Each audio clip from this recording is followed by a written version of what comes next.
Welcome to Al Bernstein Unplugged Unboxing. In a 40-year Hall of Fame career, Al has chronicled some of the greatest moments in boxing history. On this podcast, you get to hear him expand on those memories and talk about the current news in the sport of boxing. You also hear Al interview some of the biggest names in the sport. Here's Al Bernstein Unplugged. Hi, everybody, and welcome. This is our first new episode of 2021. And I'm delighted that we're back again doing this podcast. 2020 provided us with a great platform to begin this show. Certainly 2020 was a challenging year in so many respects, but the one bright spot for me was that this show began, and it's been a joy to do. And a big part of that is because my partner, Trip Mitchell, does it with me. Trip, how are you? I am great, and boxing had an amazing last 6 months, and all of a sudden it started off very quick with a Garcia fight. You've got some fights coming up on Showtime. It's got to be pretty great to get out of the gate like this. Yeah, the year did start out well with Ryan Garcia and Luke Campbell, and a pretty good card overall on that. And then, of course, as you mentioned, on January 23rd, we're going to have on Showtime Angela Leo and Stephen Fulton Jr. On the top of what should be a very good triple header with a couple of other extra good fights as well. And so boxing has, in fact, got off to a decent start, and there are a lot of good fights already booked, and of course many more will continue. So trying to keep some of the momentum that boxing started to build up when it came back.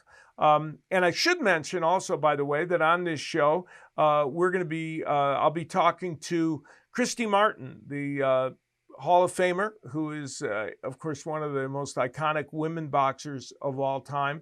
We're going to talk to her about her career and also about her dramatic personal story, which is a harrowing one, and one that, luckily for all concerned, ended up on the right side of things with her now living a good and fruitful life and, in fact, working as a boxing promoter. So we'll be able to talk to her. And we also, of course, get your questions at Al Bernstein on Twitter. And so we got a couple of those, too. Okay, first question coming from BXR. How does Tyson Fury do against the previous heavyweight greats that you saw live?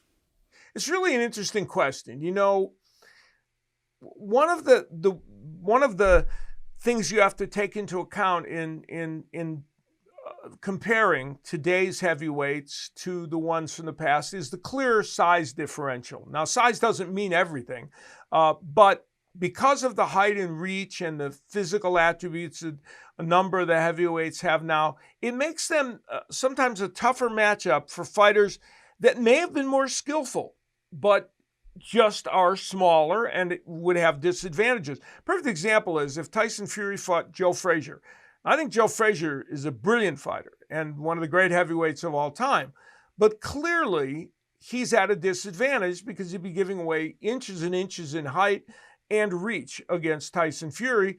And Tyson Fury has shown a really good chin, at least, and because Deontay Wilder is certainly a great puncher and would be a great puncher in any era, and Tyson Fury astonishingly got up from the knockdown that he suffered there and took some of Deontay Wilder's best punches. So when we juxtapose how he would do against fighters from the past, the one fighter I know he would not do well against is Lennox Lewis, who brings that same height and reach for the most part to the dance and a lot of power. And I think that would be a very tough fight for Tyson Fury. But some of the smaller heavyweight champions of the past, I think Tyson Fury would have a good chance to beat. George Foreman would be a tough matchup for him because he had just enough height, and the latter day George Foreman had a terrific jab and he had an amazing chin. And so he and Tyson Fury would be a fascinating matchup to be sure. And the really smaller heavyweights like the Rocky Marcianos of the world, if you want to go all the way back, they'd have a problem with Fury because of that height and reach, and it would be difficult for them. So it's kind of a mixed bag for him.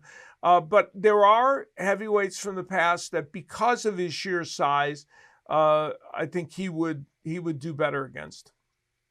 So when Tyson came along and he was so much smaller, how did he do so well inside? What was his key to Well, victory? I mean, Tyson was a more diminutive in terms of height, and he did fight bigger fighters. He fought 6'5" guys, 6'6" guys, and maybe Tyson is a good one to talk about with Fury too, because Tyson in his prime would not be an easy man for Tyson Fury to face, that's for sure. And some people would think that Mike Tyson would be the winner in that fight, and he might, because we've seen other fighters like Cunningham put Fury down, and the theory is that Mike Tyson's power might keep him down. Though again, Deontay Wilder was a big puncher, but Mike Tyson against the bigger fighters would jab his way in, get on the inside, and then he would work those great combinations to the body and the head. Okay. And our second question is kind of an interesting question from a broadcast standpoint. Donovan Casp asks, how much studying do you do on a particular fighter leading up to the broadcast of a fight? Do you watch several of their fights or just highlights? Do you have your own notes, or are you like Farhood and just know or remember everything? Well, Steve Farhood, my colleague at Showtime, who does the Showbox series and also works with us on Showtime Championship Boxing, doing the scoring and also historical notes and features. And Steve, by the way, helps with all of us with our preparation for the Showtime Championship Boxing show. So that's part of the answer to that question. And by the way, I can't do what Steve Farhood does. I'm not as smart as him, so I can't remember everything like he does. By the way, the other person that I've worked with over the years who had a photographic memory, who could come to ringside with virtually no notes and remember everything, was Dave Bontempo. Dave is amazing. He just remembers everything. For me, the way we prepare, it's twofold. One, of course, you look at as much video as you can. Whatever's available of fighters, you want to look at it. And if it's on YouTube, or we have a fight that's not on YouTube, but we get a link to it, the idea is to watch as much video as you can. And I really have to watch it because I have to do the Keys to Victory, which requires that you watch it and try to find out what you think the fighters will do. Then we have a series of notes. We have John Brister does for us a big package of notes. We get notes from the CompuBox people who talk to us about how many punches have been thrown in different fights, and who uses a jab more times in a round, etc. So we have those notes. Steve Farhood provides us with certain notes, and then I, on my own, we'll start Googling and looking through records and different interviews that the fighters have done, whether it's on YouTube or it's a digital, just an interview they've done with a writer. So the idea is to take as much information as you can, and we have tons of it. We are well taken care of in that regard. And then the final piece of the puzzle is we interview each fighter.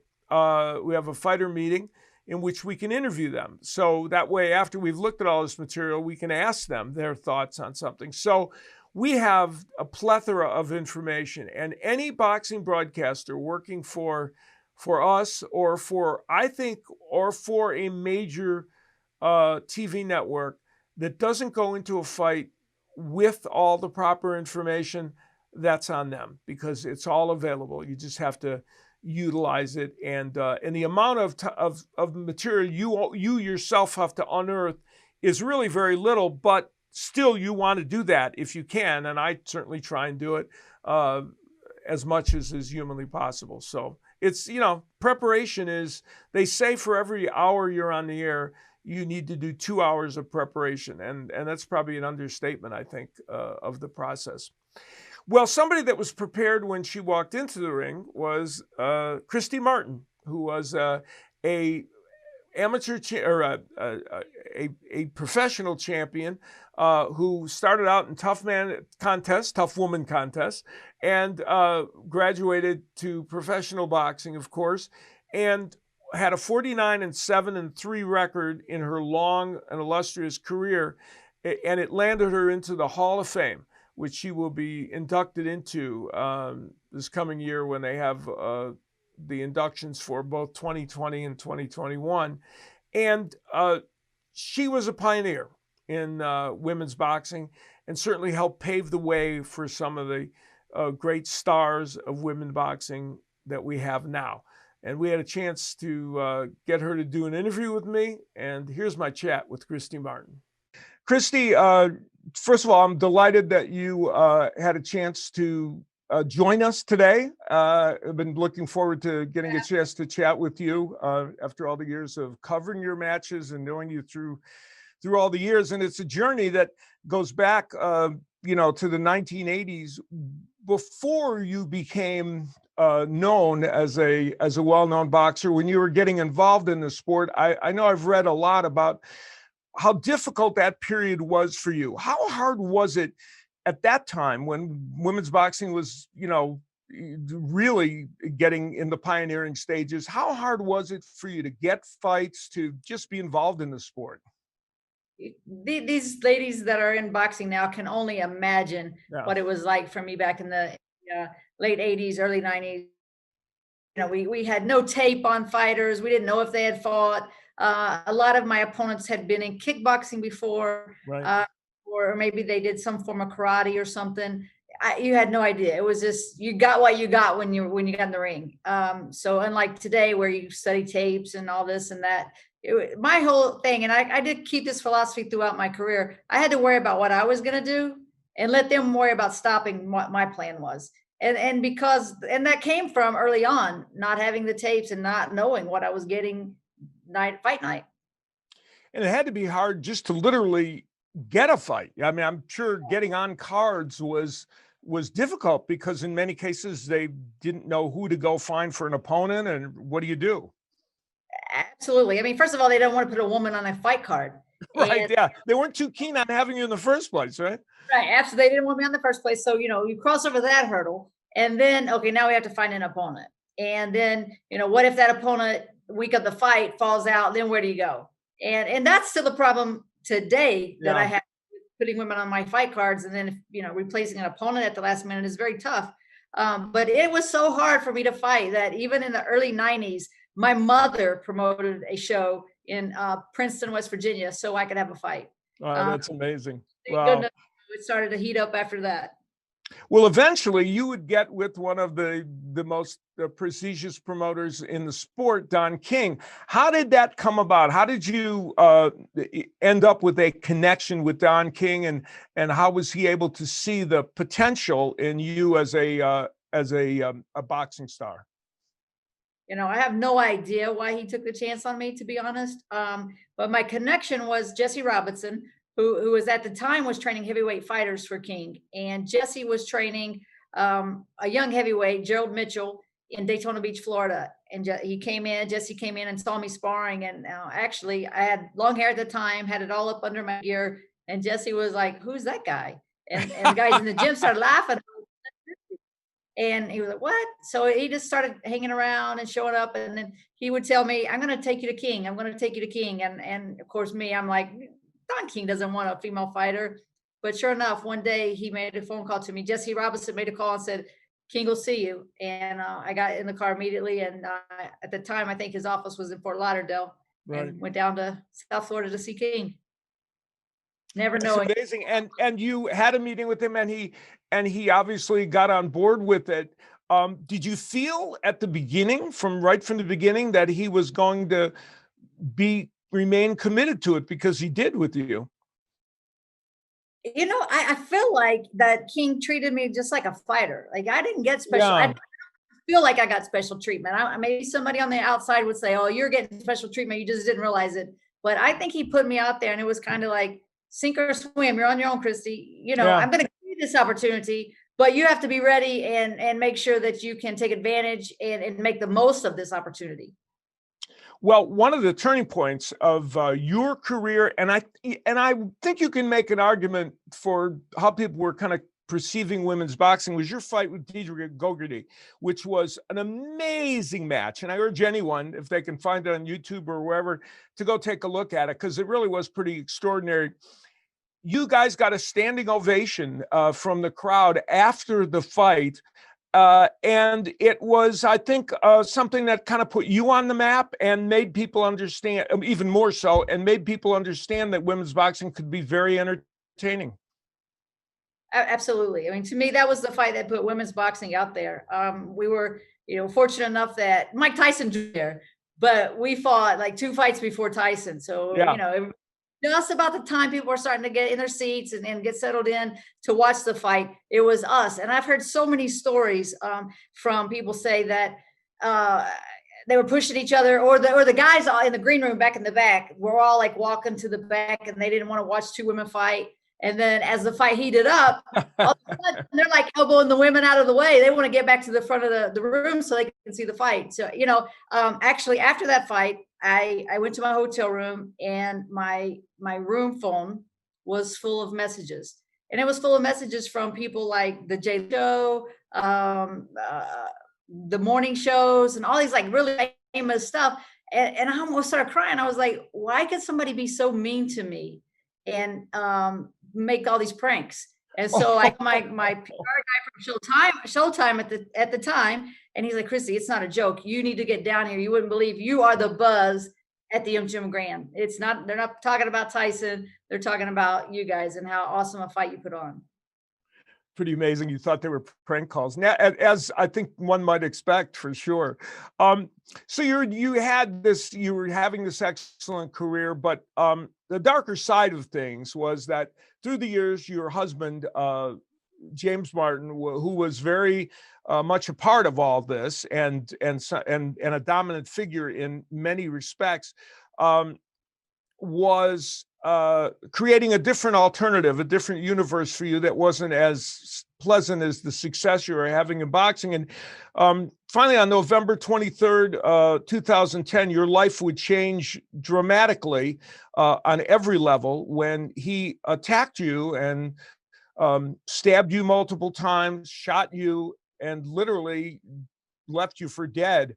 Obviously, an extraordinarily awful experience. Did you think at the time when it happened you were going to even make it through?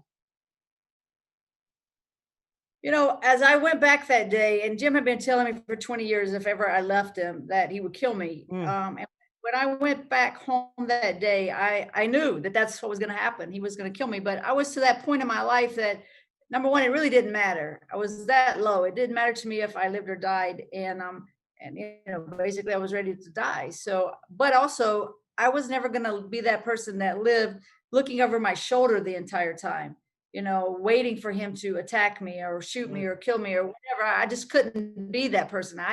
In my mind, I had to go that day back to my house and either live through or die with whatever he had to give out. And that's what happened. I mean, by the grace of God, somewhere during the middle of the attack, and the attack actually lasted about 45 minutes, the switch flipped. And instead of not caring if I lived or died, no, I told him in very blunt words, you can't kill me. And I meant it as much as I meant that, as much as the sun came up this morning, I meant you cannot kill me. And that's just the way I felt. And as I said, by the grace of God, I'm still here. And I feel that God left me here to help other people that are in the same kind of circumstances that I was in for so long. Well, it is extraordinary story, and the genesis of why he brutally attacked you was something that you had been wrestling with. You were coming out, and you were going to marry another woman, Lisa, and you were leaving him for her, and you had thoughts at that time. You were still an active fighter involved in boxing, and even after that, you had thoughts in your mind: can I come out, and will my life continue? And once you got past the trauma and survived, and he got put in jail, you were left with the idea that, does coming out for me, what does it do? How does the public look at me? How was that difficult for you to wrestle with after you got past all this trauma? Well, to sneak out of the closet, I clearly broke, boom, bust the door down, and here I am. But the thing is with Jim, I really didn't leave him for a woman, and I just left him. And Yeah. then Lisa Okay. and we fought each other in '01, and then we reconnected, and well, we had always been friendly with each other. Then we So got married her in relationship really came after, because it's been more reported that it was the genesis of that. So that came afterwards, huh? right. No, and so yeah, it was just leaving him, and but at the same time, all those years he had told me how the boxing world hated me anyway. But if they find out that you're gay, they're gonna really hate you, Okay. and not just the boxing world, your family and your friends, everybody. And so I just stayed. I stayed married to boxing. And then finally, I was just to the point of I really wasn't married to boxing anymore because I was cheating on boxing with drugs. And I just, you know what? I'm just going to be me and live and let people, they're either going to be on board or they're going to not. And so I have to say that I have had great support from the boxing community since the shooting and stabbing. And I mean, I don't know what people might be saying behind my back, but to me, they're probably more friendly now than they were before, because all I hear is Jim was such an ass and we hated him. And I'm like, why didn't, if more people would have spoken out and told me that, maybe I would have moved sooner, but he was going to try to kill me no matter what. Well, I mean, it's the whole episode and story about it is just a traumatic one, and you ended up changing your life for the better, which is extraordinary. And something that most people would find astonishing is, am I correct? 5 or 6 months after that attack, you were back in the ring? Yes, sir. I was actually scheduled to fight 3 months later. I was supposed to fight on the it was Cotto and Mayorga. I was supposed to fight on that pay-per-view show, and that was in March after being shot in late November.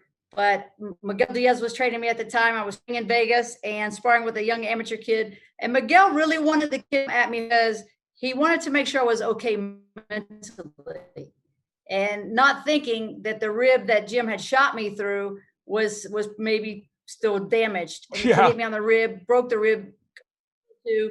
And so it knocked me out of that big opportunity to fight on pay-per-view. I ended up fighting on Chavez Jr. show. So yeah, it was like 6 or 7 months later. I still ended up fighting, but fighting on Chavez Jr. after seeing him, I fought on seniors cards with Junior coming in on Buffalo's shoulders when he was probably 6 or 7 years old. I'm like, wow, maybe I've stayed around a little too long. That was a tip off to you, perhaps. Well, you were, as you said, you hardly gave up on boxing, and you are now promoting boxing, and not just promoting. You've been doing shows on a regular basis, and I know you have one coming up that's really important to you for a number of different reasons, not just as a promoter, but also in terms of what it entails. Tell us about your coming event. Right. We have a show. Let me give them all a little plug, and then we're going to talk about the important ones. Okay, you got some before the April one. Okay, good. Yes, January 30th, we're going to be in Myrtle, and that'll be my first time to Myrtle Beach. But I have a lot of West Virginians, a lot of people excited about coming to Myrtle Beach. My main event is Victor, a kid I just signed, and it's his hometown. So, it's exciting for him to be able to fight in front of his hometown fans and family, friends, and then we're going to come February 12th, be my first time back to Orlando, Florida. So I'm excited about that. I have Richard Rivera, Popeye. He's like 18-0, cruiserweight. He's a good fighter, a great guy. I love him, and he understands marketing. The fight that I really am excited about is April 10th here in Vero Beach.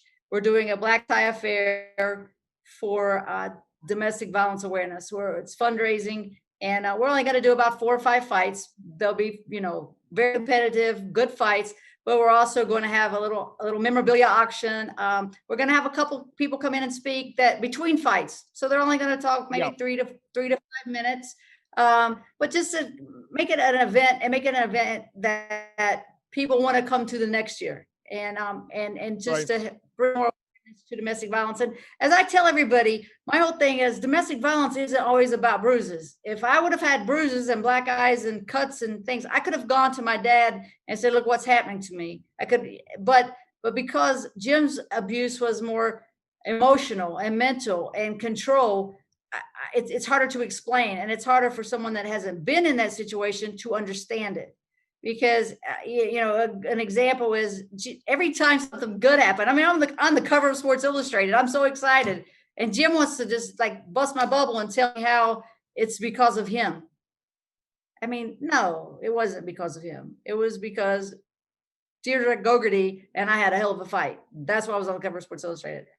And in anything and everything. The reason I was with Don King was all about Jim Martin. And after a while, after you hear that for so long, you start believing it. And that's where I was. I believed him. I believed him that it wasn't about me. It was about him, and that no one liked me, and that I really wasn't all that. Not that I think I'm all that, but right. I think I can fight a little bit. I think I had some pretty good skills. Really beat me down. And that's a whole nother thing of domestic violence that people don't understand. Do you think that's a part of it, that, and you're saying to raise awareness that there are many women who suffer that kind of domestic violence, and it's a little harder for people to get the gist of it? Absolutely. I mean, with the whole control and the emotional beat down, financially, how many women that's a good maybe point. If they do work, they don't part. have much money, and so they're held there. They're held there because they don't make the money. Which you can look at in my situation and say that even made my situation even more crazy. I was the one making the money, right. And I stayed in the abuse, and hopefully by sharing my story and just bringing more awareness to different forms of domestic violence, that I'll save somebody. So they can go on your website for your fights and get information about that April fight and all your other boxing matches as well. And the money raised from that, of course, will go to a great cause. As a promoter, first of all, what led you to the idea that was the part of the sport that you would most want to be involved in? What was it that drove you to even put that hat on? I'm not sure that I ever really decided I wanted to do that, but I actually had a stroke after that fight. I was talking about on the undercard of Chavez Jr. I broke my hand in 9 places. They put me to sleep, and during the surgery, I had a stroke. So me being hard-headed and thinking like a fighter, I thought I could come back and have another fight and get that 50th win. And who else would be a perfect opponent but Mia? And yeah. When I lost to Mia, and I'm sorry, Mia, but when I lost to Mia St. John, I knew I was done. Boxing was finished for me. And the minute that the final bell rang, I took the microphone from the ring announcer and said, "That's it. You've seen the last that you'll ever see Christy Martin in the ring again." So training, I tried to train a couple fighters. They don't want to work as hard as I think you should work. They don't have the dedication. Fighters across the board. And then especially when you're talking about low-level fighters, they just don't get it. They don't know the hard work you have to put in. So I thought the next step is to be a promoter. And again, even with being a promoter, I feel like I started out as a 4-round promoter, like I did 4-round fighter. I'm up to maybe, I think I'm about to hit 8-round. I think 2021 is going to be a great year. And, maybe we're going to have some, we've been streaming all the shows. I'm getting closer and closer to signing a good fighter. I have a couple guys on my roster, and we're going to get that one that's going to make a break for us. All right. Well, as you point out, you have to put the work in to figure out, how to do it. And you are now, as a woman who helped pioneer the sport, looking at women's boxing, and women's MMA made some amazing strides, and I think the success of that has started to trickle into women's boxing in some regards. Do you see progress being made in how women's boxing is getting more platforms and getting a little bit more support? I think women's boxing is getting a little more support. I don't see, I haven't seen like great leaps and bounds since my career. But I think it's getting more opportunities. There's more women getting opportunities. I have to say, Dana White back in the 90s during my career, I would never use a woman. I would never put a woman fighter out there. And Ronda Rousey, the biggest star that he had at one time, and really, in my opinion, is the one that turned him around and onto using women MMA fighters.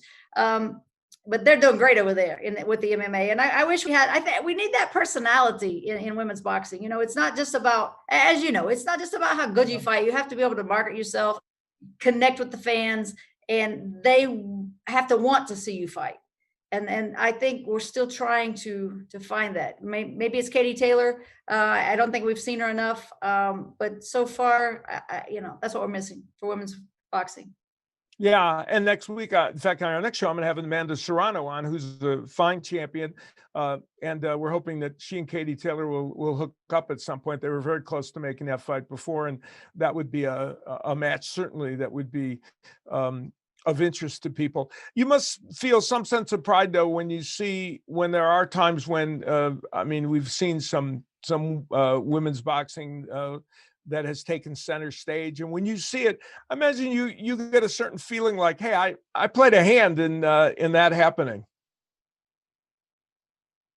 I think so. If they could just send me like 10% of their check, it would be really nice. But I can't convince anybody they should do that. But no, I think we kicked down some doors and made it a lot easier for this next generation, or this generation that's out there now of women fighters, to be more accepted and to have better opportunities.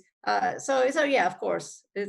I'm actually, the boxing writers named the Women Fighter Award Christy Martin Female Fighter of the Year award, and I got to go to the first dinner, and I was like, oh, this is so touching, because most people don't get an award named after them until they me to actually be able to go there and give the award away.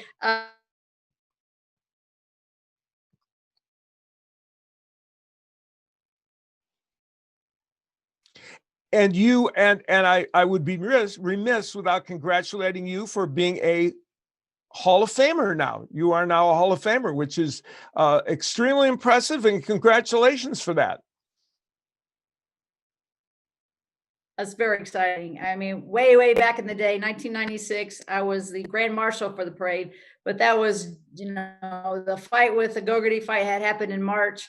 And then the Hall of Fame, of course, always happens in June. So I was invited to come to the Hall of Fame and to be the Grand Marshals. Honestly, at first I said, no, I don't want to do it, because I was so intimidated by those guys.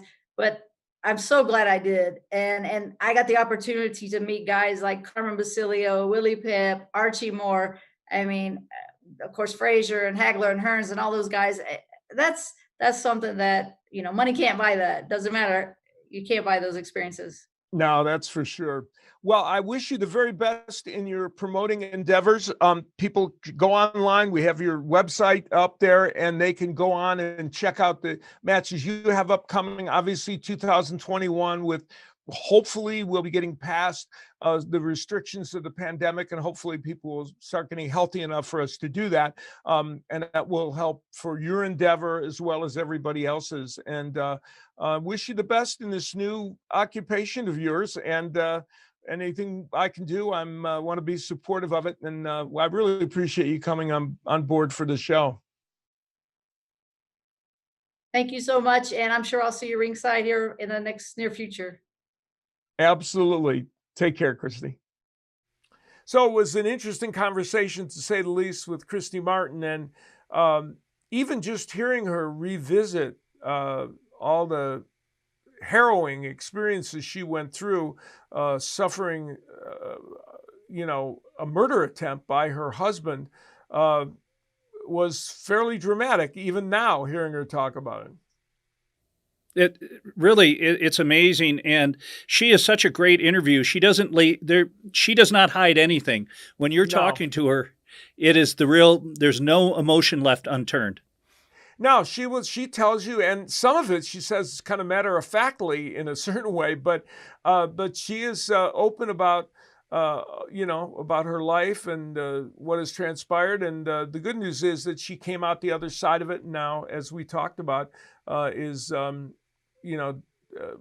a good and fruitful life that includes her doing the boxing promotions.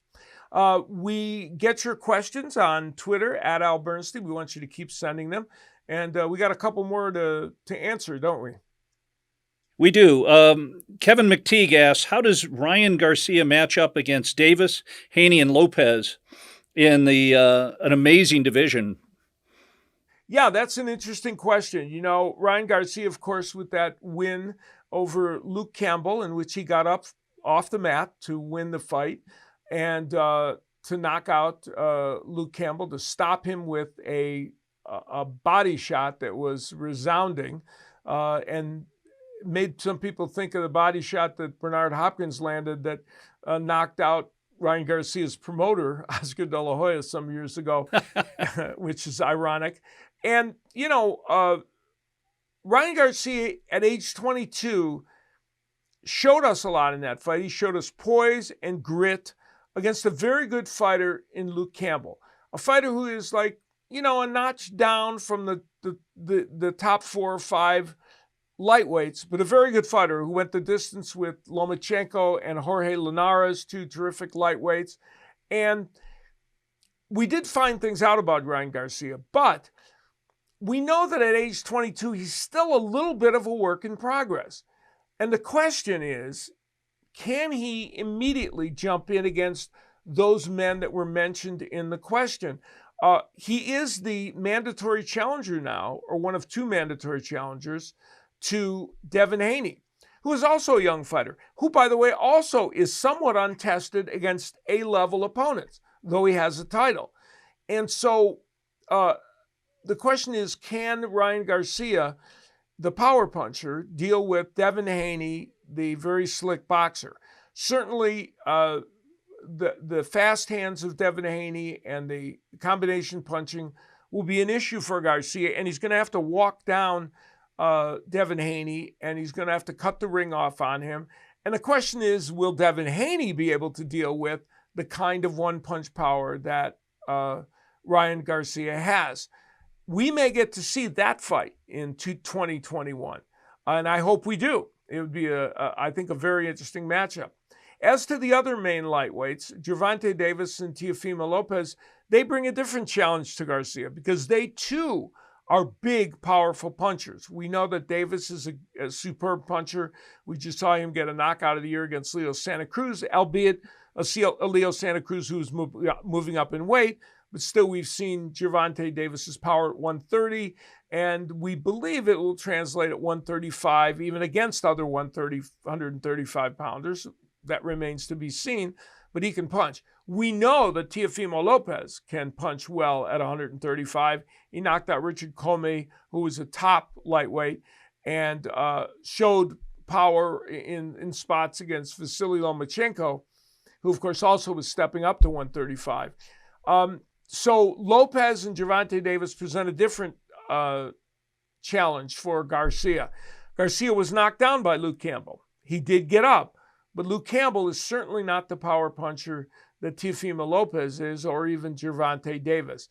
And so my inclination is that the right step for him, if he's going to fight one of those men in 2021, I think Devin Haney's probably the right one. And we'll find out. We'll get to find out where he fits in to the upper echelon of the lightweight division. And the lightweight division, Garcia, a lot of people talk about him being the next super charismatic fighter to come out.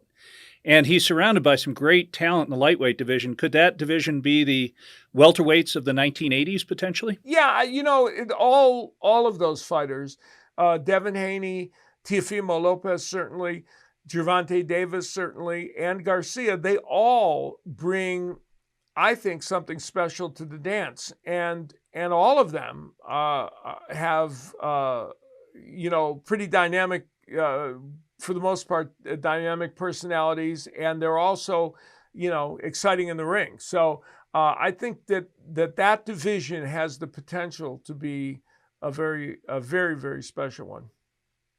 Okay, and our next question, and I'm going to start this off. This question is from Blair Tobin, and it's about the Hagler-Hearns fight, and he talks about watching it from a pay-per-view closed circuit venue, and I watched it in Salt Lake City, sitting behind Mark Eaton, the Utah Jazz center, who was 7'4" Did you get and to weighed see 280 anything? pounds. I didn't see a lot of it. No, but I Blair's wouldn't think question, so. how electric was it sitting ringside and calling Hagler Hearns? I watched it at a closed circuit venue, and it was a huge buzz that was in the air. Well, without Mark Eaton in front of me, I had a little better chance to see the fight than you did. And it was pretty remarkable. You know, that fight came only 5 years into my broadcasting career. I started in 1980 at ESPN, and I had done the Hagler-Duran fight, Roberto Duran, a couple years before, which was amazing. That was only 3 years into my time as a broadcaster, and this was 5 years in. And so here I was at a fight that felt even more electric than the Duran-Hagler fight. And the Duran-Hagler fight was pretty important fight. And outdoors at Caesar's Palace in their outdoor venue, the setting was amazing. Clearly both these fighters were, you know, at the top of their game. And I, on top of all that, on the broadcast, I was working with Kurt Gowdy as the host and Al Michaels as my play-by-play partner. So that was pretty amazing. I felt like I was working with kind of, you know, broadcasting royalty. And it was an extraordinary night. And on that night, when they did the walk-ins,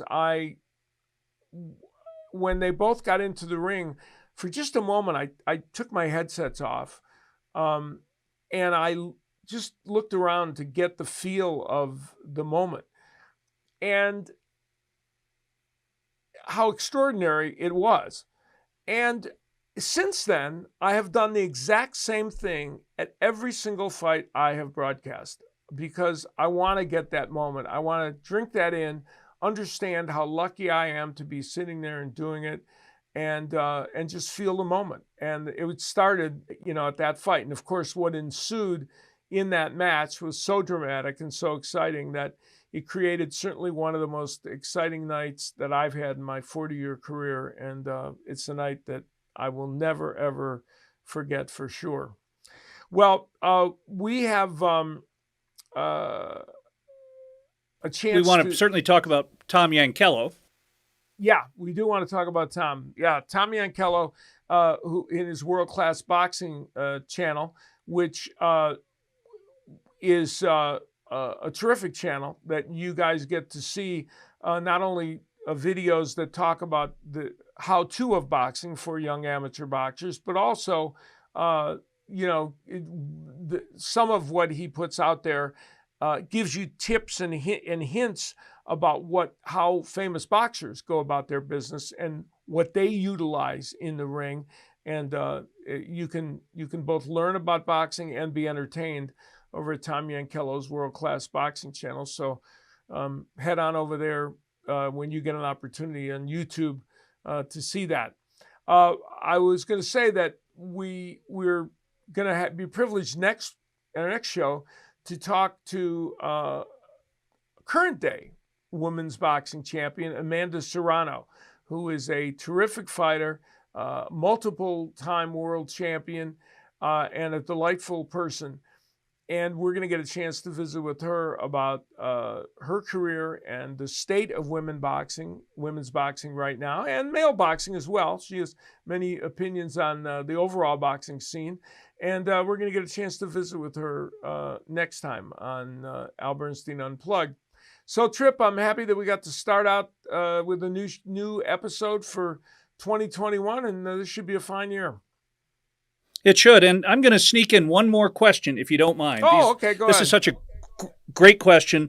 Shay Simmons, if Crawford can't get his wish list of Spence or Pacquiao and ends up with Porter, would this be a one-sided fight, a KO win for his resume, and would it make an argument for being number one pound for pound? Oh, interesting question. And in the question, it kind of presumes that in that scenario, Crawford would beat Sean Porter and do it convincingly, which is very much in question. And I'm not saying that he for sure thought it was going to happen, but he when he was theorizing, obviously in the question, he was, you know, saying it.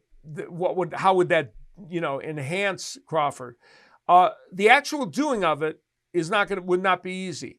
And by the way, while we all want to see Errol Spence and Terrence Crawford fight, the Porter fight is my second choice above Manny Pacquiao.